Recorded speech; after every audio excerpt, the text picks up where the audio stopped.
पवित्र अक्षय तृतीय विधायक सांसद प्रतिनिधि और जिला प्रशासन मिलित मुठी अनुकूल हो जाइछि।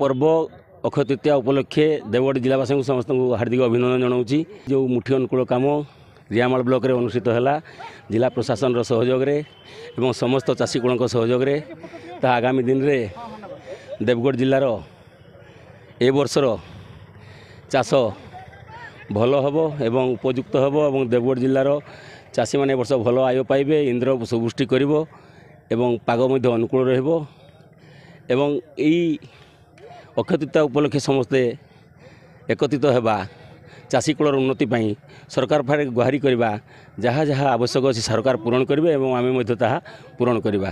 मुख्यतः देवगढ़ जिला गोटे कृषि प्रधान जिला आ कृषि रे आमे धान उपरे ही निर्भर करूँ। मुठी अनुकूल अक्षय तृतीय आम अनुकूल करूँ चाष। देवगढ़ जिला प्रशासन तरफ रियामाल ब्लॉक रे जो अनुकूल कार्यक्रम है ये आम समस्ते सामिल थिलु। अंचल समस्त कृषक ऑफिसर्स समस्ते थिले, तेणु आज मुठी अनुकूल है। भगवान ए वर्ष जहाँ जना पड़ी भल कृषक मान आशीर्वाद अच्छी। गतकाली वर्षा होती, आज पाग बढ़िया अच्छी। यही भाया पाग करू सुवृष्टि हो आगामी दिन में देवगढ़ जिला धन धान्य परिपूर्ण हो। मु आज्ञा मो घर तेमुर, मो ना चिलांटू प्रधान। मुझे आज नववर्षर अक्षय तृतीया तिथि नहीं आज मु हल आनी मो हल जहाँ खुशी है जिला सभापति श्री आज्ञा हल धरबार मुझे बहुत खुशी।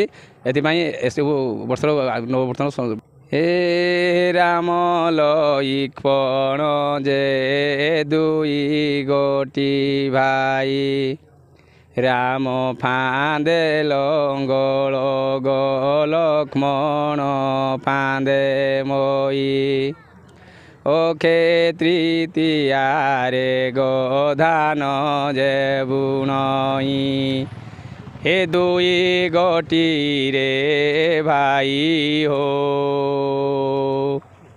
मु जिला कृषि अधिकारी देवगढ़ आज पवित्र अक्षय तृतीया दिवस रे आम गहन आमर मान्यवर एमएलए सार मान्यवर सांसदकर प्रतिनिधि महोदय एवं आमर भाइस चेयरमैन म्युनिसिपालिटी महोदय एवं आमर महाशय जिलापाल महोदय मध्य आम गहन रही अक्षय तृतीया आमर जिला स्तरीय रियामाल ठारे अनुष्ठित हो जाइछि एवं यही उत्सव रे अन्यान्य ब्लॉकर पदाधिकारी वृंद जिला स्तर पदाधिकारी वृंद एवं मीडिया बंधुगण एवं आमर प्रिय चाषी भाई भौणी मानक सहयोग रे सम्मेलन रे आज ये कार्यक्रम अति आनंदर सहित संपन्न हो जाइछि एवं ये होछि कृषक भाई मानकर एक संकल्प दिवस। ये कृषक दिवस होछि संकल्प दिवस। ये संकल्प रु सिद्धि पर्यंत जो रास्ता अति कंटकित कृषक भाई तार अखिमुठी अनुकूल करी तार कृषि कार्य आरंभ करिछि एवं यही परिप्रेक्षी आम राज्य सरकार मध्य सीएम किसान 2000 टंका आमर देवगढ़ जिलार 43,747 चाषी को आज प्रदान करेंगे।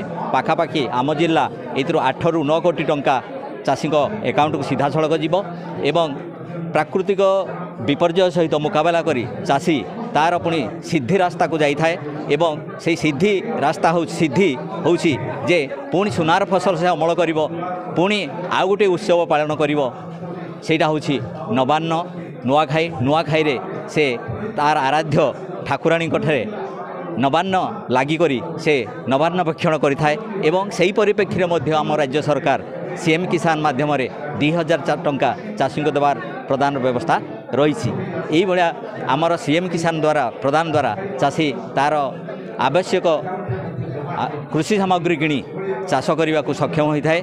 तेणु यही पवित्र अक्षय तृतीयार महात्म्य होउछि अनेक। एटा होउछि पवित्र शुभ दिन।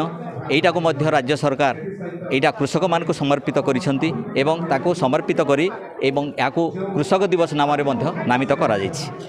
देवगड़रू देवानंद नायक रिपोर्ट ईपीए न्यूज।